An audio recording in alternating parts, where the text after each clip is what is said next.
This is the biggest renovation in the history of stadium, because last year we celebrated 60 years of the stadium, and from that time we left only the outside walls, and inside it's absolutely new stadium.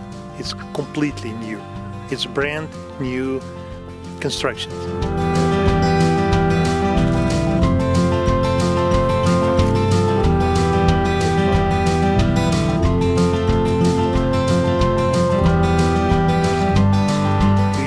Costed for the Moscow budget around 24 billion rubles, which is around approximately 300 million euros.